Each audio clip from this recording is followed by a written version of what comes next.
네, 이 시간을 통해서 주님의 은혜가 여러분 모두와 함께하길 간절히 소망합니다. 아멘. 네, 오늘은 2024년 마지막 주일입니다. 이때가 되면 우리가 늘 하는 말이 있습니다. 다사다난했던 한 해를 보냈다라고 하는데 사실 다사다난이라는 말이 아직도 현재 진행 중인 것 같습니다. 나라가 참 혼란 중에 있습니다. 하루가 멀다 하고 속보가 터지니까 피로감이 더하기도 합니다. 속히 이 전국이 안정됐으면 좋겠고요. 그래서 우리 국민들의 걱정거리가 하나라도 줄었으면 합니다. 나라는 지금 많이 혼란스럽습니다만 그래도 올해 우리에게 있었던 좋았던 일들, 그 보람 일들을 잠시 떠올려 봤으면 좋겠는데요. 여러 가지 일들이 있었겠습니다만 아무래도 우리 공동체에서 함께 예배드리고 교제할 수 있는 분들이 이 자리에 많아졌다는 것이 참 감사하더라고요. 단순히 교인의 수가 많아졌다 하는 것에서 넘어서서요. 우리 한마음 공동체가 함께 꿈꿔왔던 것들을 같이 실행하고 또 더 넓게 펼치기 위해서 고민하는 그런 분들이 많아졌다는 것에 감사했다는 겁니다. 최근에 본 어떤 목사님의 SNS 포스팅에 이제 동료 목사님들한테 얘기하는 거예요. 교회가 추구하는 이상도 좋은데 그 이상을 추구하려면 함께 이루어갈 교인들이 있어야 되지 않겠냐? 일단 교인을 좀 늘려야 되지 않겠냐라는 얘기들을 하더라고요. 그래서 거기에 많이 동감도 되었고요. 또 여러분들이 이렇게 자리에 함께 해주시다 보니까 욕심도 좀 나더라고요. 그래서 우리 몸이 살아있는 유기체인 것처럼 교회도 유기체라고 하거든요.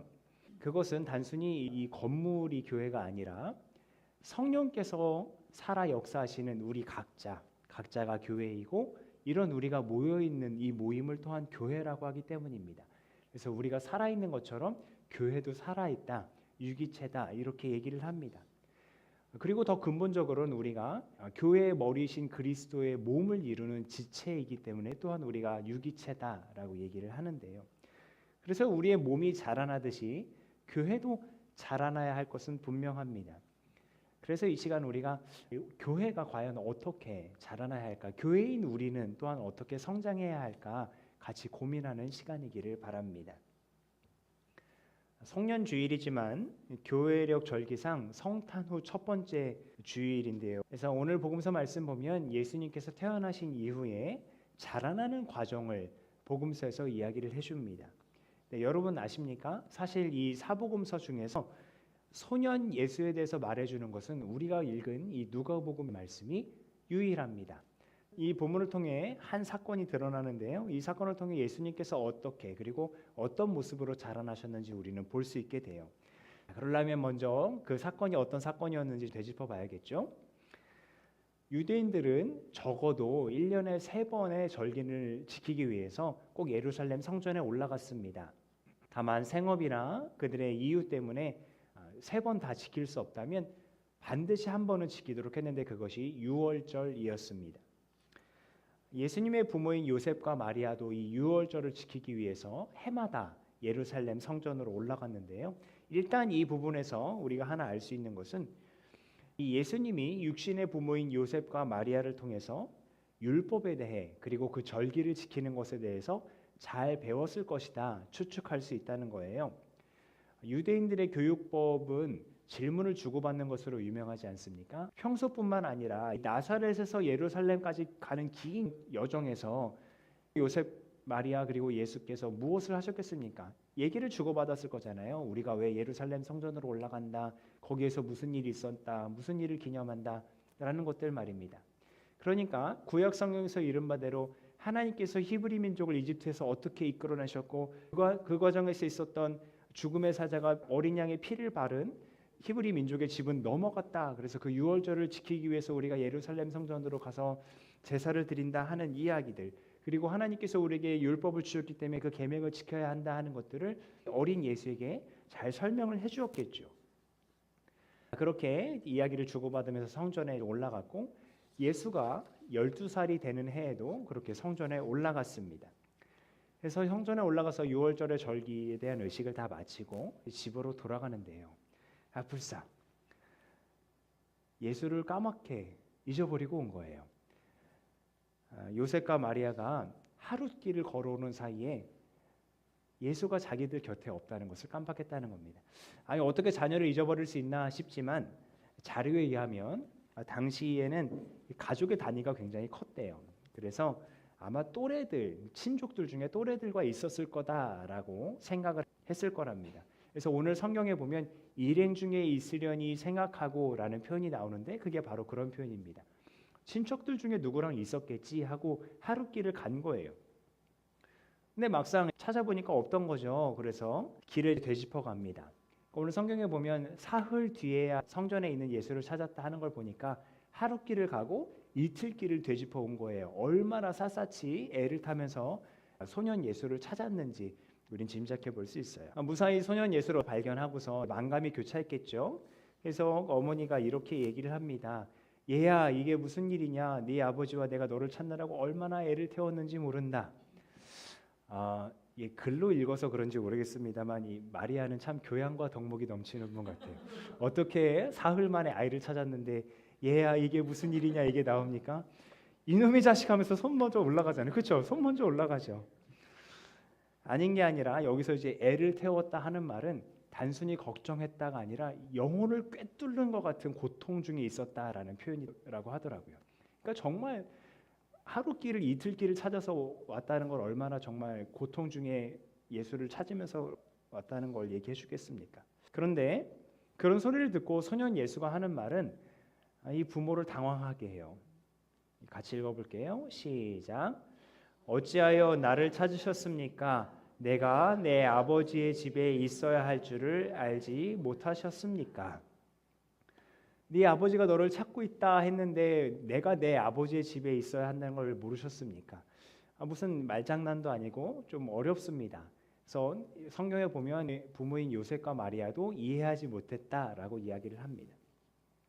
그런데 이 말이 오늘 이야기의 전환점이 됩니다. 그러니까 이 말을 하기 전까지는 그냥 아이를 잃어버렸다가 찾은 한 소동 같은 이야기였는데 예수의 이 말을 통해서 이 본문이 오늘 성경 이야기가 예수께서 하나님 앞에서 어떻게 자라났는가를 보여주는 그런 이야기가 된다는 거예요. 자, 제가 다시 한번 설명드릴게요. 소년 예수는 육신의 아버지가 있음에도 불구하고 예루살렘 성전을 내 아버지의 집이다라고 지금 표현하고 있거든요. 내가 내 아버지의 집에 있어야 할 줄 모르셨습니까? 그러니까 예수님께서 하나님 아버지를 자신의 아버지로 인식하고 이야기한 첫 번째 공식적인 선언이었던 거예요. 게다가 여기에서 내 아버지의 집이라고 표현되어 있는데 이 집이라는 단어는 어떤 장소만 말하는 것이 아니고요. 여러 사람 혹은 여러 활동을 가리키는 것이라고도 합니다. 그러니까 이걸 바꿔 말하면 내가 내 아버지의 일을 해야 할 줄을 알지 못하셨습니까? 라고 묻는 것이기도 해요.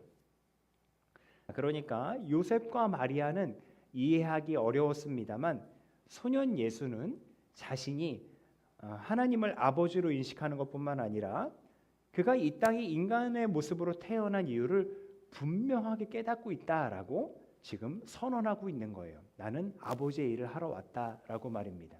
그래서 그가 성인이 되었을 때 요한복음에서 그의 인식이 이렇게 발전된 것을 볼 수 있어요. 제가 빠르게 읽어볼게요.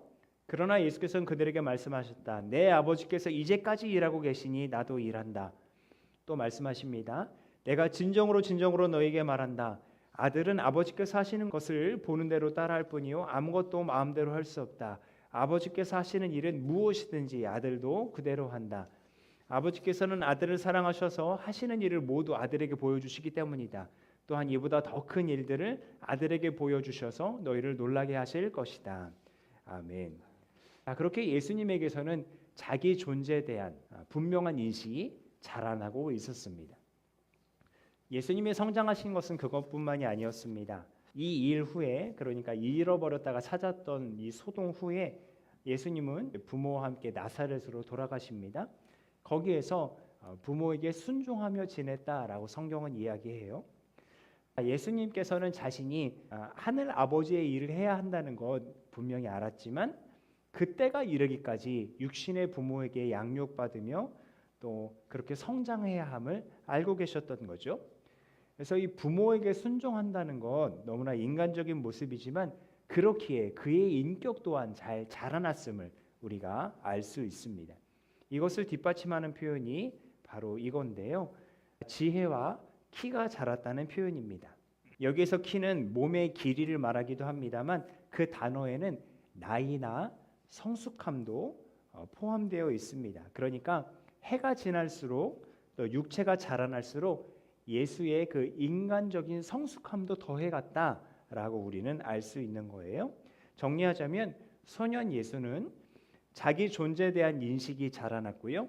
또 육체의 성장 못지않게 인격적으로도 아주 성숙했습니다. 우리가 예수님을 하나님의 아들이라고 믿습니다만 이것이 그의 인성을 거부한다는 말은 아닙니다. 그는 아기로 태어나셨고 또 우리가 어른으로 자라는 것 같이 똑같이 육체의 성장 과정을 거치셨습니다. 그렇기에 그가 우리의 인생의 모든 과정을 이해하신다라고 또한 우리는 확신할 수 있는 거죠. 더불어 우리가 한 성숙한 인간으로서 본받을 기준을 몸소 제시해 주셨다는 것에 또한 의의가 있습니다. 무엇보다 그가 온전한 사람이셨기에 십자가에 달리셨을 때 우리 죄를 대신하실 수 있었습니다. 자라나는 것에 대해 본이 되는 또 다른 사람은 오늘 우리가 구약 말씀 중에 읽었던 사무엘이라는 사람입니다. 이 사무엘 역시 커갈수록 주님과 사람들에게 더욱 사랑을 받았다라고 이야기를 하는데요. 그런데 그 본문에는 사무엘과 정반대의 모습을 보여주는 사람들이 등장해요. 그들은 당시 제사장의 아들이었던 홈니와 비느하스라는 사람들이었어요. 그들은 몸은 사무엘보다 더 자랐을지 모르지만 인격이나 신앙 그 어느 것도 사무엘보다 결코 성숙하지 않았어요.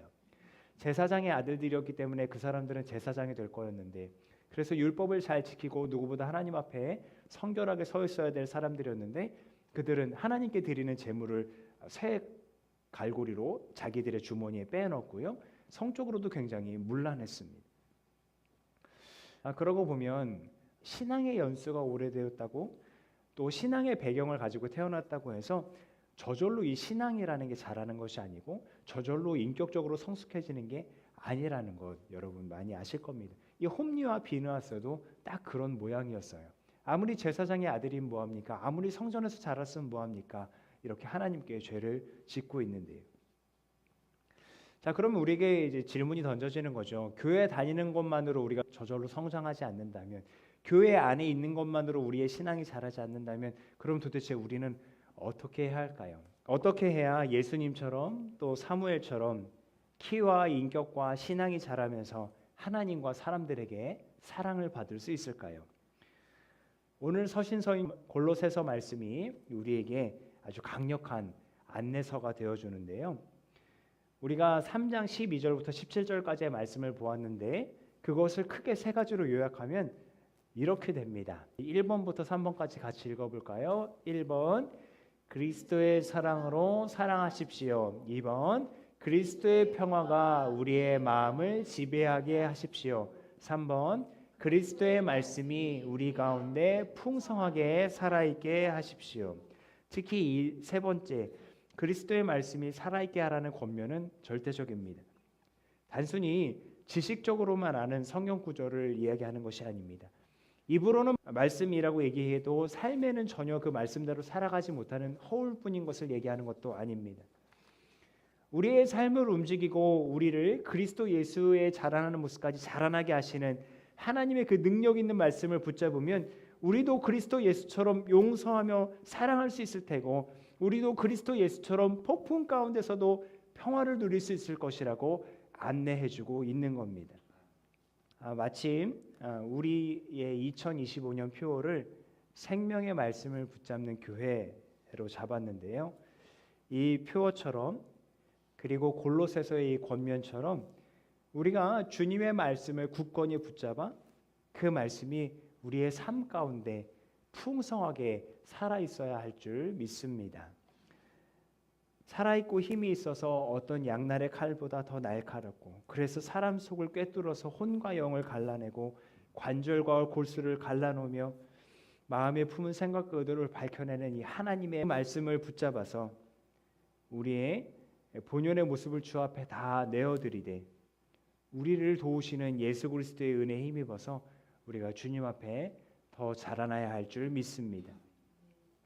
그래서 내가 내 아버지의 일을 해야 할 줄 알지 못하십니까? 라고 선언하셨던 예수님처럼 우리 역시 우리 아버지 하나님의 일을 해야 합니다라고 스스로와 또 세상 가운데 선언하면서 그렇게 하나님 맡기신 사명 감당하고 2025년에 지금 이 시점에 돌아봤을 때 우리 가운데 귀한 열매가 있었구나라고 하나님께 감사와 찬양을 올려드릴 수 있는 여러분 모두가 되기를 간절히 소망합니다. 아멘. 기도하겠습니다.